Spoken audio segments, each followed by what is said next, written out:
Hey everyone, welcome back to In the Alley. My name is Cody.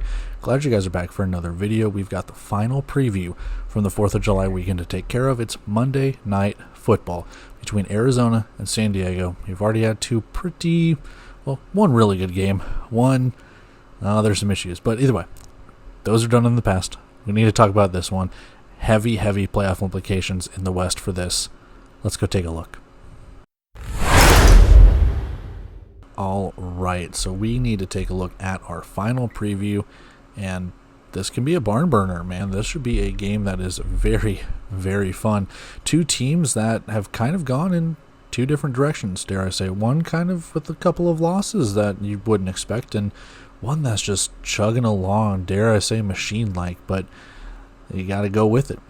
Got the 8-5 Arizona Rattlers, 1-3 on the road, taking on the 10-2 San Diego Strike Force, 5-0 at home.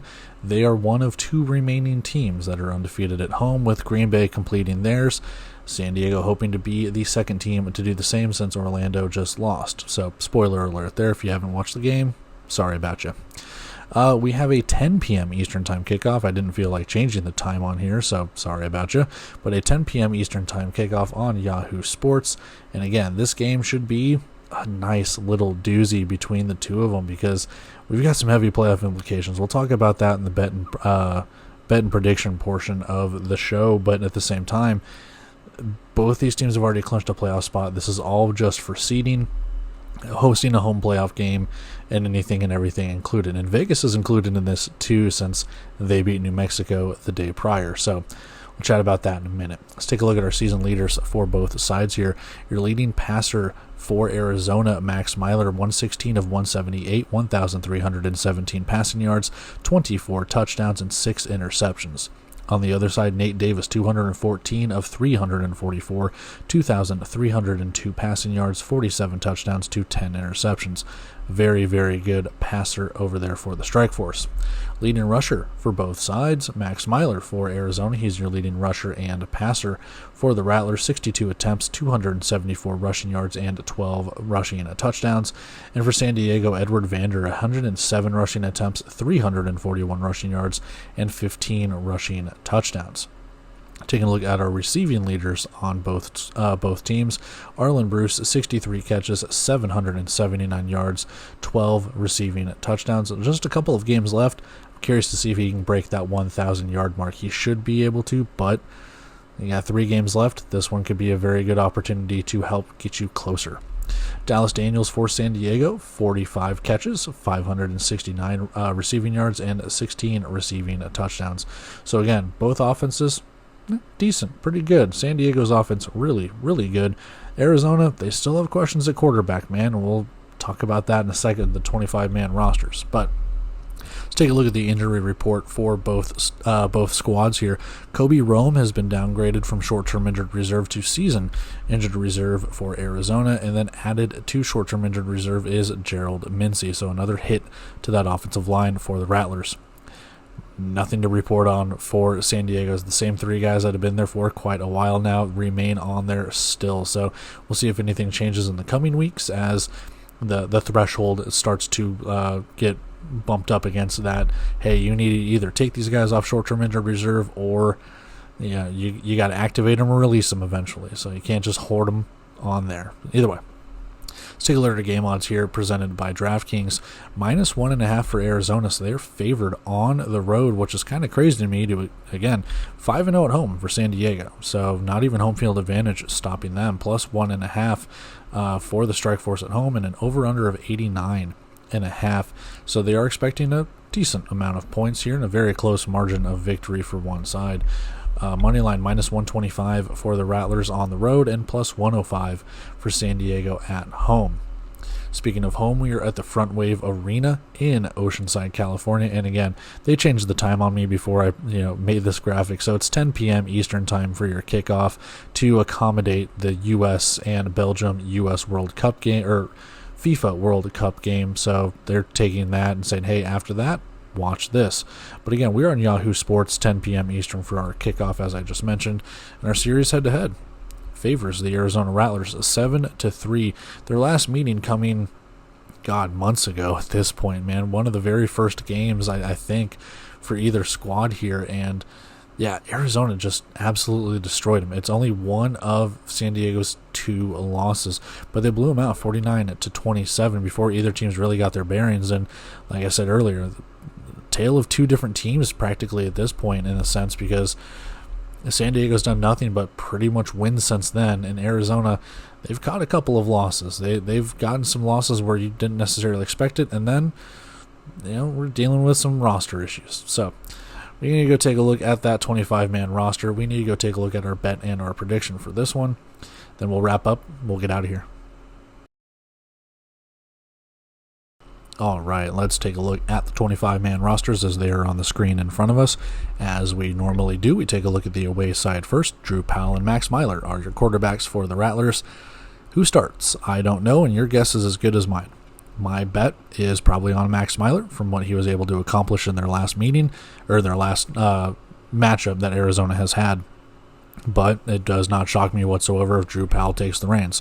I think they're going back to Max Myler to say, hey, can you do better? We'll see what happens. He did start the first part of the season, and then Drew Powell took over, and then Myler kind of took the reins back. So we'll see how it goes. Running backs include Kaimani Clark and Ron Brown, and as it's pretty much been all season, I think both will suit up, with Ron Brown being the starter and Kaimani Clark being the backup. Wide receivers include Sergio Moranci, who is off of injured reserve. I believe he's off of season injured reserve. Trey Odoms-Dukes, Corey Reed Jr., Arlen Bruce, and Jaden Horace to round it out. Your middle 3 will most likely be your starters with Odom, Dukes, Reed, and Bruce.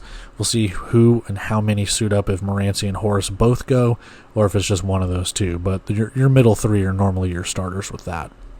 Offensive line, new signee, James Kimbrough. He's been a veteran of the game for a while. You see that experience there. 3, he's been in the league, not in the league, but around indoor and arena football for about 3 years now. I think he was signed a couple of seasons ago to someone, but he's played in other leagues and everything like that, but he knows the game at least.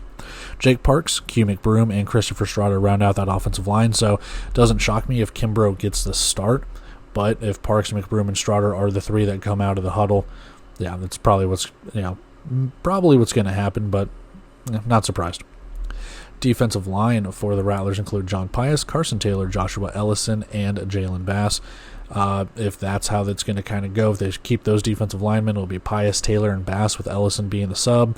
But it doesn't shock me again if they bring Hayden Hatcher for that linebacker spot down to play defensive line, or if Ellison starts or anything like that. They're kind of plugging and playing a little bit right now and trying to see what matchups and everything work best for this defense, and honestly for the offense as well.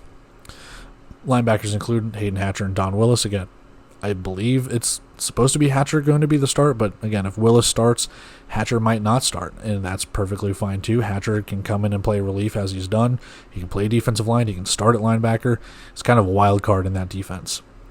Secondary includes Jermaine Dobbs, Devontae Merriweather, Yasan McKee Sr., Acho So, and Carl DeCius, or Carl Vansky DeCius, however you want to go with it, but I'm saying Carl for the lack of pronunciation.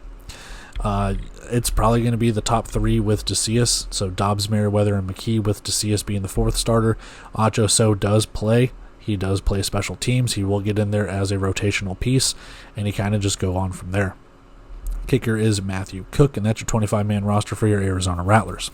Taking a look at the San Diego side of things, Kyle Kelly and Nate Davis are your quarterbacks. Davis is going to start. Kelly will be your red zone quarterback. He will be your wildcat quarterback. He will be a running back, wide receiver, whatever you need him to be. He is Rudy Johnson 2.0 in this offense. So we'll see if it's more of the same or not. Running backs include Edward Vander and Tyrell Green. If Vander's good to go, he is going to start. And we have seen, both guys start, both guys take the reins, both guys be the only running back on the roster. So if it's Vander, it's Vander. If it's Green, it's Green. But my money's probably on Vander. Wide receivers include Shane Hooks, Dallas Daniels, Jalen Sample, and Cole Blackman. Top 3 are going to be your starters. Blackman will be your sub if he plays at all, but most likely he will. Offensive line includes Adrian Hawkins, Ivory Scott, Jalen Booth, and Josh Castro. And as of late, it's been Hawkins, Scott, and Booth. But Castro has started. He has played in the past. We'll see if he suits up and goes, or if it's going to be those top 3 and how they go about it. Your defensive line includes Wallace Cowens, new signee Sidney Houston Jr., Adam Anderson, Afanye Maije, and Rashawn Yates. So we'll see if Houston gets into the lineup and how he kind of, correlates to that. But lately they've been kind of tinkering with that defensive line. We'll see how it kind of goes. Adam Anderson, at least to me, has been that mainstay. Cowens has played. He has started. He has not started. He has not even been in the lineup sometimes. So we'll see how that one kind of plays out. If he starts again, awesome. Maije and Yates, again, kind of the same thing. Sometimes they're I think Yates might be the other mainstay, but Maije has been kind of on and off the roster a little bit, and go from there. Royce C. is your linebacker. No one else to save him, so he's going to go. And in the secondary, Devin Hafford, Caleb Street, Herman Smith, Devon Banks, Elijah Reed, and new signee but old face, Malik Jones. Malik Jones, former Jacksonville Shark. I believe he has all indoor honors or some sort of accolades from last season. And he was signed to San Diego earlier this year, even in the offseason, if I'm not mistaken, but didn't make the final round of cuts. But he is back to be on that secondary, so we'll see how that kind of pertains to it. Kicker is Ernesto Lacayo, and that is your 25-man roster for San Diego. That was your 25-man roster for Arizona. With that, we need to go take a look at our bet and our prediction. And then we wrap everything up, and we get out of here. All right, we need to take a look at our bet and our prediction for this one. My brain says Arizona, but we're taking plus 105 for San Diego.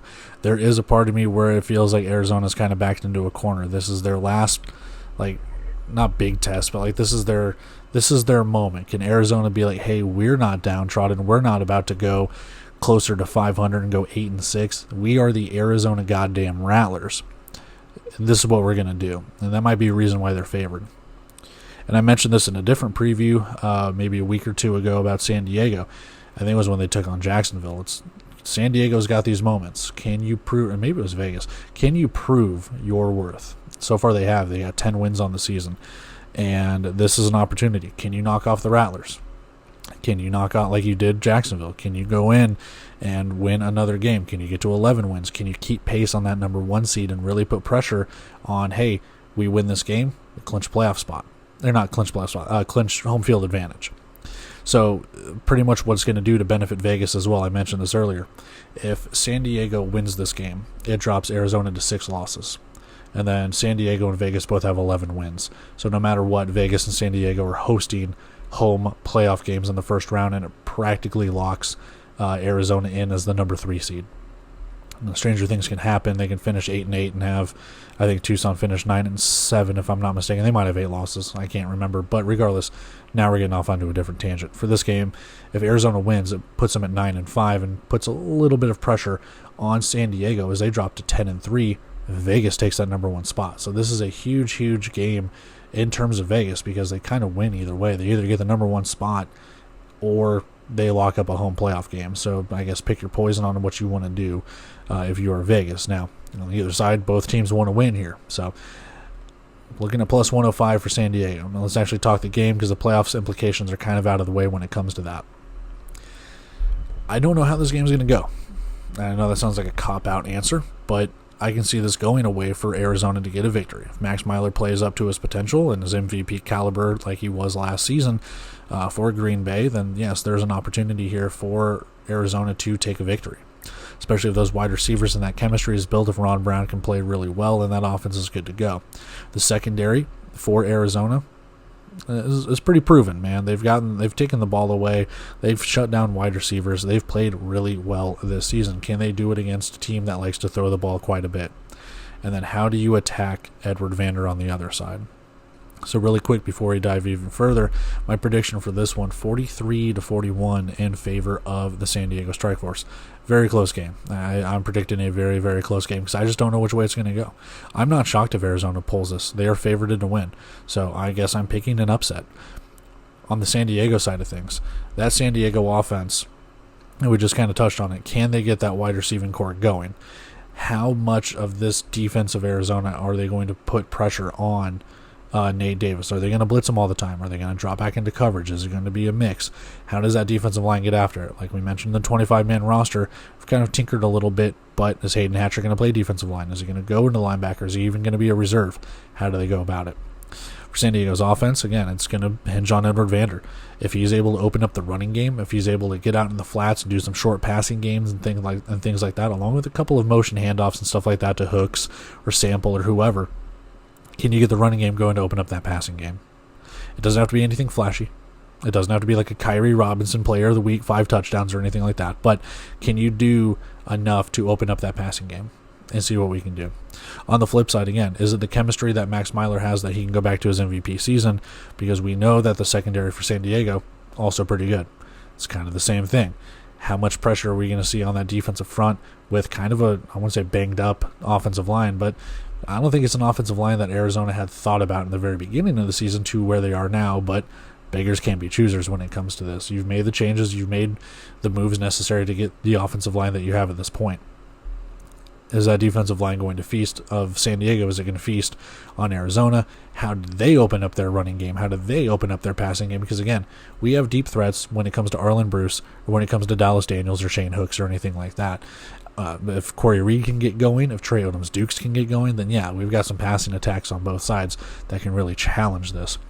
And then, again, like I said, is it up to those secondaries? Because, again, both these secondaries have been pretty good, whether it's been Herman Smith, Elijah Reed's played sparingly, but again, whether it's been him, Devin Hafford, things along those lines, and again, lest we mention special teams, because we know both kickers, pretty decent. We know that Matthew Cook can bang through deuces, Lacayo can, but on a lesser scale. And then in the return game, Ron Brown's return kicks for touchdowns, Devin Hafford's return kicks for touchdowns, and we know that both teams are very capable of doing so. So, in the end of it, it's just these two teams are very, very similar, but they are kind of, very different in the same vein of how they go about how they want to do things. So we'll see how it kind of goes, but my money just a little bit more on San Diego with a little bit more consistency in the quarterback play. I think Myler's going to start, and I think that consistency for Arizona can help them. It might just not be enough in this one, but again, it could be. I'm not shocked if Arizona pulls it out. 43-41, San Diego wins it, plus 105 for a little bit of an upset at home. In San Diego, Vegas, they lock up those home playoff games. So that's where we have it. Let's go wrap everything up and get out of here. And that is it for our preview of San Diego and Arizona. This should be a very, very, very fun game. Very entertaining. If it's anything like Green Bay and Orlando, minus the ending, then we should have a really, really good game between these two. I'm hoping to God it's not the Week 3 matchup that we saw where it's 49-27 with Arizona kind of blowing the doors off of them a little bit with San Diego making a little bit of a comeback, but too little, too late. So, for all intents and purposes, man, I'm hoping it's good because we've got the playoffs knocking on our door right now and a lot of playoff seedings that really need to be sorted out and can kind of get there if San Diego wins this one, but Arizona wants to muddy the waters a little bit, so we'll see how it goes. Both teams wanting to win. No one's going to, call off the dogs or anything like that. We'll see how it goes. Till then, I'm going to take off for you guys. We've got 3 games to recap, including this one after this. So I'll catch you guys in those. If you want to, like, comment, share, and subscribe. And if you don't, you don't. And we move on to Week 18. And after this, and then the recaps and everything like that, we only have 3 weeks left in the regular season, 18, 19, and 20. That is crazy to think about, and the playoffs are just right around that corner. But till then, guys, I'm going to take off. I love and appreciate every single one of you for taking the time to watch these. It does take a lot of effort, time, and editing to do, a lot of the graphics made, and everything like that. So it truly does mean a lot from the bottom of my heart. I appreciate it. So with that, I'll catch you guys on the recaps. Move on to Week 18. Till then, see ya.